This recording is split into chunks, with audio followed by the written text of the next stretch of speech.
6 morning anchor and insider guide Crystal Moyer. She will take you to an exhibit celebrating 150 years of the City Beautiful, where you can see some interesting artifacts, including a taxidermied swan. You can't see that everywhere, so that is coming up, so you want to stick around for that. But first, as you know, people come from all over to visit our world-class theme parks and attractions, and that means the two biggest players, Disney and Universal, are in a constant tug of war to win people over to their side. News 6 anchor Justin Warmoth is giving us an inside look at the two entertainment giants' battle for supremacy. Do you prefer Disney or Universal? It's the ultimate showdown in the theme park capital of the world. We prefer Disney. Disney?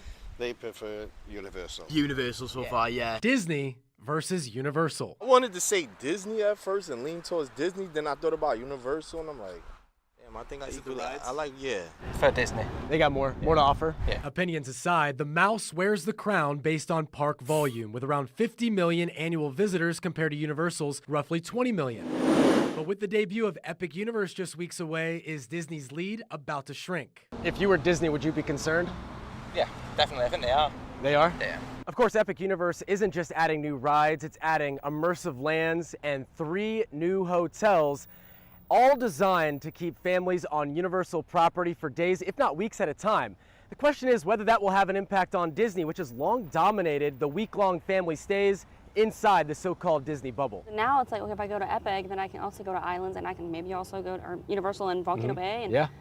There's all the stuff. I mean, Disney has a lot too, but now you're like, wow, now there's even more to do and fill up a week. As its crosstown rival built its multi-billion-dollar park, Disney has added new rides and experiences to its arsenal. Universal has done the same over the decades. A coincidence, or is it strategy? Do you find it interesting that it seems like when one theme park introduces something, the other one is pretty quickly It's gonna very interesting. I watch their social media and I'm like, ooh, I feel like somebody's spying on someone's like, oh, they're releasing this, now we gotta do something. Seems like it's always jab, jab, jab, jab, keeping up with the Joneses. That's what it seems from the outside, and I think we can all piece together that is what kind of occurs. And I mean, you know, Disney did famously beat Universal to the punch in '89. They managed to front run the opening of Universal Studios by putting Disney Hollywood on. That was very controversial at the time. Richard Lewin is a professor of international business at Rollins College. He compares the competition to a sibling rivalry. They'll nudge each other from time to time just to kind of get the best out of each other. And so to an extent, from a customer experience point of view, it's a wonderful thing to have this creative tension.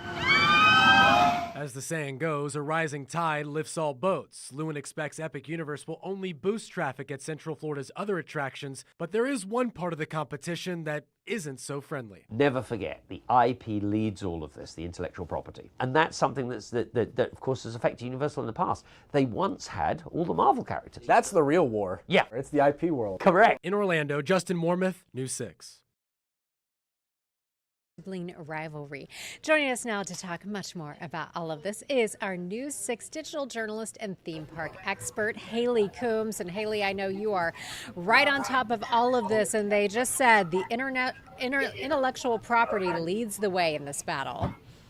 Yes. And I have to say, Justin was the perfect person to tell that story. Having grown up in Central Florida, he has seen quite the change in the theme park landscape. But yes, Bob Iger, of course, Disney CEO, has long said, and even as he wraps up his tenure as CEO, intellectual property delivers. And this goes on both sides with Universal and Disney. And yeah, we are seeing it unfold before our eyes and how much they are choosing these IPs to make these attractions possible. So, and the big one, the one that I think about most is because they were talking about, going back and forth once one park introduces something, what they're going to do. The big one that comes to my mind is monsters versus villains, because obviously we have Dark Universe here at Epic Universe, and then Villains Land and even the Villains content coming at Disney, that has long been in the works for years, and it's coming, it's in the works right now. But yeah, here it's, this is the art concept of Villains Land coming at Magic Kingdom. And again, Magic Kingdom as well as Hollywood Studios with the Monsters Inc. land. So much is changing over the years where Disney, again, is shifting more into the intellectual property. And of course, their Muppets IP will take over Rock and Roller Coaster. So yeah, it's long. They're moving away from the original stories, like, with with Hollywood studios opening, 35 years ago, 36 years ago. So much of the original content taking you to the movies, and then when the professor mentioned that, Disney beat him to the punch with going to Hollywood here, so much has evolved, and yet intellectual property is the key. Yeah, and just thinking about in the time that I've lived here, I moved here in 2001, and visiting Hollywood studios over the years, that does seem to be where we have seen the most changes, as you mentioned. And now, of course, the Muppets are coming, in which we can't wait to ride in a rock and roller coaster with the Muppets. Especially Miss Piggy, right? Yes, she's my favorite. So iconic. Yeah. So, and you're talking more about the villains land coming. We don't know exactly when that is coming, though, right? Correct. Yes, sometime within the next 5 years. The transformation at Magic Kingdom is happening within the next, summer. Within the summer or so, they'll be taking out Islands of America and Tom Sawyer Island again, original stuff. And now they're going to be building the Cars Land there, and then behind Frontierland, that will be where the Villains Land goes. So yeah, they have not broken ground yet. We do not know anything in terms of dates and a timeline, but it will be coming because obviously they know Epic Universe, the Epic effect, as I should say. So yes, but yes. I like that they said it's like a sibling rivalry and that it does benefit the consumer because we keep getting exciting new things to look forward to because they each keep trying to, nudge and outdo each other. Yeah. I keep thinking about rivalries. What do you think about sports and schools? And then we have a theme park rivalry we get to watch unfold here in Central Florida. So I know it is so exciting and to see. And I'm just thinking back to my visit in Dark Universe and Epic Universe. But yeah, it to me, intellectual, Classic Monsters, big intellectual property that they wanted to advance on. So, but yeah. Is Frankenstein wearing leather pants? Is that what I'm seeing? They do kind of have. That's the real lead that we've missed. Yeah, and then Dr. Victoria Frankenstein too. It's like I know. Yeah, like they're in like the battle leathers in a way. So I yeah. know. They are letting us have it. Well, Haley, no shortage of topics for you to discuss and write about and cover for us. So for all of our theme park enthusiasts watching, where can they find you and get updates from you? Yeah, I'm often posting to our website, clickorlando.com/theme parks, and every week, usually every Friday, sometime during the morning, early afternoon hours, I release the In the Loop Theme Park Scoop newsletter. You can subscribe, clickorlando.com/newsletters. All right, Haley, I know you will have smoke coming off of your fingers later today working on that newsletter, so we will let you get to it. Thank you so much. Thank you. All right, moving on to some national news for you now. President Donald Trump signaled Wednesday he may ease some of his tariffs against China. However, the Chinese government has said they are not interested in negotiating with the Trump administration. CBS News' Natalie Brand tells us the White House is still pressuring other countries to renegotiate their trade deals if they want to avoid additional tariffs. Norway's prime minister this afternoon as the White House tries to make as many trade deals as it can in the coming weeks. The administration says it's spoken to 90 countries so far. They all want to make deals, and we're going to make deals, but they're going to be fair deals. They're not going to be rip-off deals. But there are mixed messages over the status of talks with China. The Treasury Secretary said this week formal negotiations have not yet begun. But President Trump indicated Wednesday they are actively talking and that the current 145% tariff on Chinese imports could come down. If we don't have a deal with a company or a country, we're going to set the tariff. We just set the tariff. It's something that we think that will happen, I'd say, over the next couple of weeks. Wouldn't you say? I think so. Over the next 2-3 weeks.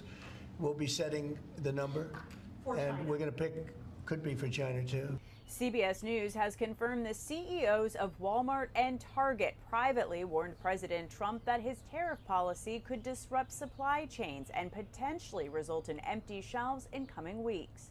The ripple effects are already starting to show. Prices are going up, markets are reacting, international partners are pulling back. Arizona's Attorney General and 11 other states have filed a new lawsuit alleging the president exceeded his authority in imposing the tariffs. The White House has defended its policy, arguing the U.S. trade deficit is a national emergency. Natalie Brand, CBS News, the White House. And we will be following this for you throughout the day right here on News 6 Plus and clickorlando.com.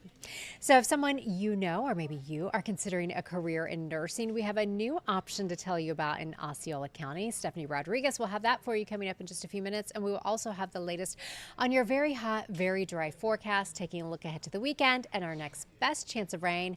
Stick with us. We're back in 2 minutes.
Welcome back to Take 6. I'm Julie Broughton. It is now 12:43. We will check out your forecast, looking ahead to the weekend for you in just a moment.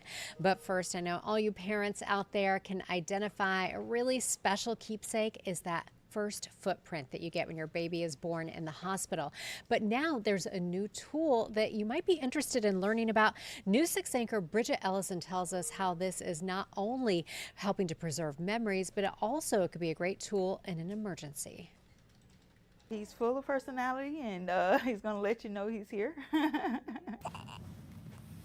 The Bibbins family just welcomed their second child, Amir. Mom Denise says her experience in the new hospital was fantastic, and she was impressed with the new digital footprint system for babies' footprints. And I think it's very convenient to have, and I think it's very important to have the footprints. And I know they also took a picture of him as well, his face. So just being able to have all of that information, you're able to access it quickly, I think is just amazing within itself. The system by Certiscan saves both time and space for busy hospitals while also connecting families to resources they may need in case of emergency.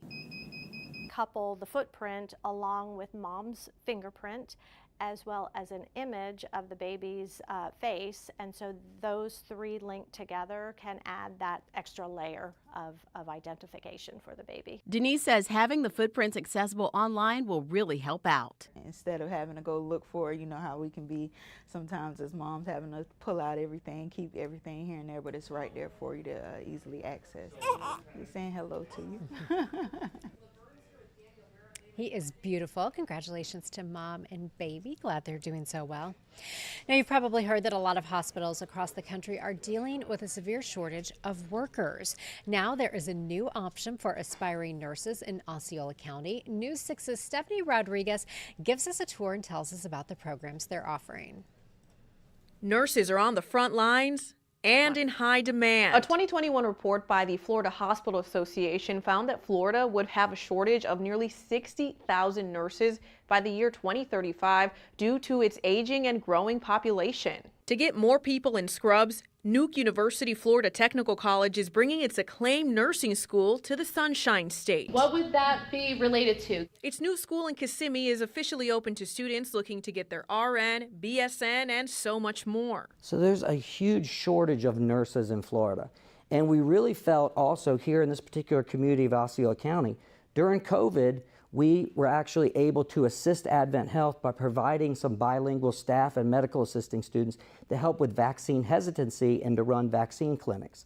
This really pointed out to us that not only is there a gap in nurses, but there's a gap in nurses that are reflective of our community. The hope is these young students will soon be staffing facilities like this one. And I'm currently standing in our trauma room here in our new emergency department. It's Orlando Health's newest facility in Waterford Lakes. Nurses here are trained in trauma response and can serve patients from pediatric to geriatric. The need for nurses is growing, and the need for high-level nurses is growing. As more and more potential patients enter the state, schools and healthcare providers are working to get more people interested in medicine to treat those in need. In Kissimmee, Stephanie Rodriguez, News 6. It is a big year. Orlando is celebrating 150 years. And to mark the occasion, you can check out a really cool exhibit of artifacts in the Orlando Collected exhibit at the Orange County Regional History Museum. News 6 morning anchor and insider guide Crystal Moyer takes us there. If you've wanted to meet one of Orlando's oldest celebrities, look no further than the Orange County Regional History Center. This is Billy. This large swan roamed Lake Lucerne from about 1910 to 1933. He wasn't the nicest swan. He was known for chasing children, and he would bite at people's car tires. The bird so popular, he was preserved. After his passing almost 100 years ago, he was stuffed and put in a custom display case. You can see like some of his feathers are starting to show his age. It's very strange the way that people have like idolized him throughout the years. He's just one of 150 artifacts telling the story of the City Beautiful, part of the Orlando Collected exhibit. We have a brick from the Orlando Arena, or the O-Arena, that people are familiar with from 1989, where the Magic started playing. But I think that really brought Orlando to a new level, and to be able to get the entertainment and touring shows that otherwise may not have been in this area at that point. There's even rare sports memorabilia on display, like the original seats from the baseball grandstands of historic Tinker Field. They even got a basketball shoe signed by Shaquille O'Neal during his rookie year on the Orlando Magic. Pretty cool. It wasn't just sports and entertainment that moved Orlando forward over the past 150 years. The city was also known for an iconic business. So Tupperware was huge in Orlando. So the Tupperware home parties, this was their headquarters here in Orlando. And it kind of became like a tourist attraction. And Brownie Wise was the powerhouse behind Tupperware's home parties, serving as the vice president. On display, one of her dresses she's believed to have worn to the 1954 Jubilee. At the time, Tupperware consultants were rewarded with pins. They would add little pennants down bottom for different milestones that they would hit. 150 items representing 150 years of Orlando. A collective effort from residents, historians, and organizations lending items to the exhibit. Using them to kind of tell individual stories of Orlando is a really special thing. We need to preserve that history that was and is Orlando, but it's changing. You can come pick up your own artifact guide and check out Orlando Collected here at the Orange County Regional History Center now through January of 2026. I have all the details on clickorlando.com/insider. In Orlando, Crystal Moyer, News 6. Okay, I'm glad it runs until January because I really need to see the swan. I admire that he was so grouchy that they decided to preserve him. I mean, that's a pretty significant accomplishment. All right, let's check out your forecast for you now. As we were talking about a little bit earlier, we got new drought numbers today. They come out every Thursday, and we now have some parts of Central Florida that are in the D4 category, which is the extreme category. We haven't seen numbers like this in several years. The last time we saw numbers this high, it was, I believe, May 20th. 2017. So we are still just in rough shape as far as those droughts. We have burn bans in place across much of Central Florida because of the extreme dry conditions. We have breezy conditions, low relative humidity, and without having seen much rain lately, we're talking about very dry vegetation that acts as fuel. So any fires that do start, as we saw yesterday in Brevard County, can spread really quickly. Here's a look at those burn bans. So just about all of our counties are under burn bans. Marion County, you are under a voluntary burn ban, so we'll likely continue to see more of those issued. Here's a look at the air quality index. I know when I was taking my dog out this morning, I stepped out the door and the first thing I smelled was smoke. That's probably the case for a lot of you. So air quality, not so great if you have asthma or any sort of respiratory problems. You may want to make sure you're taking that medication and hanging out inside if at all possible. Here's a look at the radar scanning out for us, not tracking a single raindrop out there, and rain is very limited as we head through the next couple of days. Satellite and radar imagery showing we have seen some clouds streaming in the mid and upper levels of the atmosphere over from the Gulf. So we have continued to see overcast skies at times, but plenty of sunshine will make it through. That sun will help warm us into the upper 80s, even low 90s in some spots again today. Right now, you're at 82 in Sanford. It is 80 in Melbourne and 81 if you are in Palm Coast. Winds are coming in pretty strong out of the east, so that's brought our relative humidity levels up just a little bit because that air is traveling over the Atlantic, picking up on some moisture and transporting that certainly to our coastal counties. But again, as dry as it is, those brush fires still a real problem for us as we move through the day today. Winds are gusting to 19 miles per hour right now in Sanford. Clouds and rain forecast rolling you through the afternoon hours. We'll continue to see a mix of sun and clouds throughout the day. Stop the clock for you at 5 o'clock. No showers to track for you. We will see the sea breeze traveling across the peninsula, but the air mass is just too dry for it to produce any showers for us. Then overnight, we'll keep it partly cloudy and mild. Now remember, our normal high this time of year is around 85. We go well above that in most spots. 91 today in Ocala, 90 in the Villages, 86 in Sanford, and 82 in Melbourne. 7-day forecast showing we'll be hovering around 90 degrees as we head through the next few days. 90 on Saturday. Sunday, we introduce a chance of rain at 20%. And then Monday and Tuesday, we are putting our rain chances at 30%. We could get some measurable rainfall. We're not talking about any sort of drought-busting rain, but at this point, especially if we can limit the lightning, any rain is good news. We will talk more about this for you starting on News 6 at 4. Also, meteorologist Jonathan Kegas will be out today checking out some of those drought conditions in person, so he will be bringing us the very latest on News 6 starting at 4. If you have any questions or comments for us here at Take 6, head to clickorlando.com/take6. Let us know what's on your mind. Thank you so much for spending some of your Thursday with us. We appreciate it. I'll see you on TV at 4.